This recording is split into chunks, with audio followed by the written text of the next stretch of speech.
Unfortunately, today we have another installment of when social media and the need for clicks and likes can lead to tragic and completely avoidable deaths, especially when those videos are made using wild animals. We're heading off to India, to the district of Telangana, in the village of Kamareddy, on the 6th of September 2024, where 20-year-old Mochi Shivaraj and his father Mochi Gangaram lived.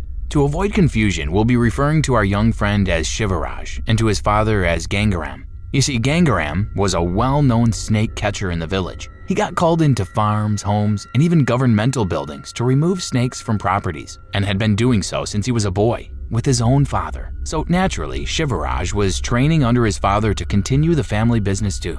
But unlike his father and grandfather, Shivaraj was a child of the new age, and he understood the power of social media. He'd been telling his father for years to extend his business to neighboring villages and towns by using Instagram and TikTok to advertise their services. It's not like there's a shortage of need for their line of work in India. Snakes are incredibly commonplace, and it's one of the places in the world that receives the highest numbers of deaths as a result of people running into venomous species by accident, with thousands of fatalities being recorded each year. Gangaram was a little hesitant about it at first, but after posting just one video of a cobra they'd caught in a child's bedroom, he got 5 calls for extractions the day after the video was released, not to mention hundreds of views. For all of 2023, Gangaram and Shivaraj posted all of their jobs online, along with their contact details, and they were getting so many calls and requests that they were in the process of looking to train more people to help them keep up with the sudden increase in the workload. But as with every revolving social media, the clicks and the likes raise the stakes the bigger you get.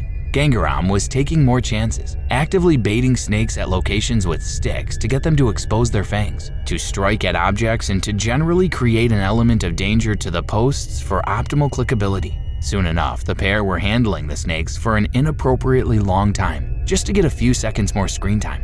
Like scripted reality TV filmed on a cell phone, Shivaraj was usually put in front of the camera to perform the stunts because he was young, handsome, and charming. On the 6th, they were called out to a house just a few blocks away from their own family home. When they got there, they found a 2-meter-long Indian cobra, one of India's most prolific snakes as far as human victims are concerned. It took them a few minutes to locate the snake since it had buried itself under a pile of wild grass growing along the side of the home.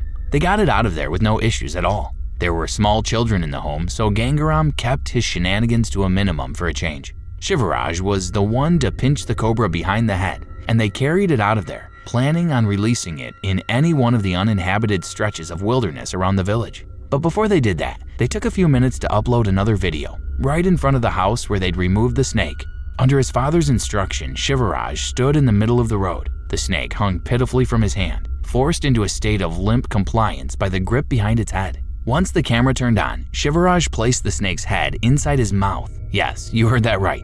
A live snake between his own jaws. He used his teeth to replicate the pinch of its fingers behind the cobra's dome, also prohibiting it from extending its hood.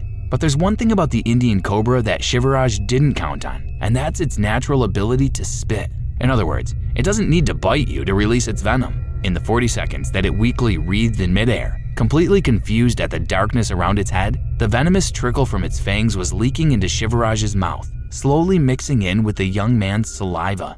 A few people walked by and exclaimed their surprise. To the snake catchers, this was as much of a spectacle on the internet as it was in real life. Shivaraj made a show of doing other things with his hands to add to the dramatic effect, like running his hands through his hair, folding them in front of himself to show how unafraid he was, and he even ended the video with a cheeky thumbs up. Then, just as his hands raised to take the snake out of his mouth, Gangaram ended the video, stopping it from catching what was about to happen next. When the snake's snout exited, it reacted to the sudden brightness outside. Or maybe Shivaraj didn't have as good a grip on its head as he thought. Like lightning, the serpent took its chance, nipping the inside of Shivaraj's lip. Only one of its fangs punctured skin, but that was enough to erupt Shivaraj's face into a quickly spreading fireball of pain. Gangaram's blood ran cold. He knew exactly what a terrible situation this was. He grabbed the snake out of his son's hand, sliced off its head with a pocket knife, and left the still wreathing, undulating corpse right there on the road to load Shivaraj into their car.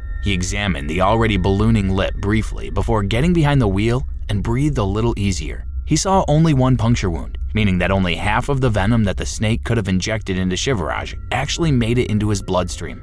But if you remember, that serpent had been leaking venom into Shivaraj's mouth for no less than 40 seconds, and Shivaraj had 2 sores in his mouth. minor abrasions on the side of his cheek from when he'd eaten a snack too fast the previous day and bitten himself. Since his mouth swelled instantly, quickly spreading to his throat, the majority of the venom got absorbed by those 2 tiny holes on the inside of his cheek. Shivaraj hadn't just gotten a dose of venom that was enough to kill a full-grown man. He'd gotten a much higher amount into his system than usual. The fact that the bite occurred above his neck also exacerbated the spread. With barely any muscle or fat to slow it down, Shivaraj's eyes drooped and his nerves began to misfire, making his entire face twitch. Within 15 minutes, there was a pool of drool in his lap, and his throat had swelled so much that his breathing became a ragged labor.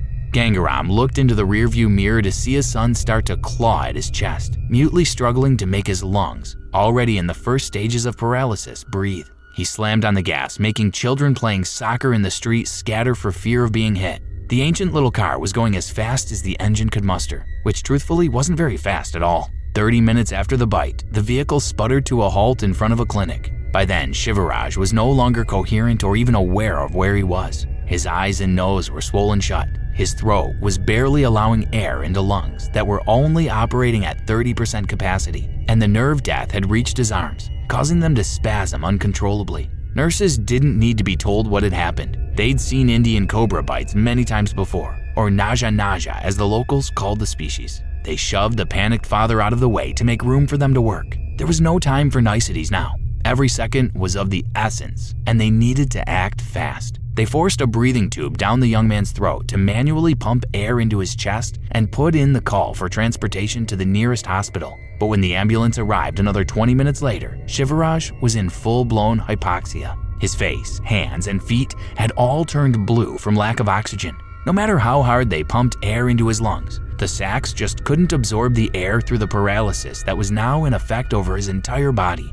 Shivaraj's fingers, eyelids, and facial muscles were twitching so badly that it looked like there was electricity being shot through him. Paramedics loaded him into the back, with Gangaram jumping in with them. But when the doors closed behind them, the 2 paramedics and the hysterically praying father heard Shivaraj give one final guttural exhale. 1 hour after being bitten, his heart had given out. Of the 5 million snake bites recorded in India each year, 12% of them are caused by the Indian cobra. Tens of thousands of those strikes end in death. And when it happens above the shoulders, it's fatal every single time. You'd think that Gangaram and Shivaraj, who'd seen the devastating effect of this species, would know better than to tempt fate. But no, overconfidence and a desperate bid for views made them forget just how quickly a spectacle for the camera can turn into a final affliction.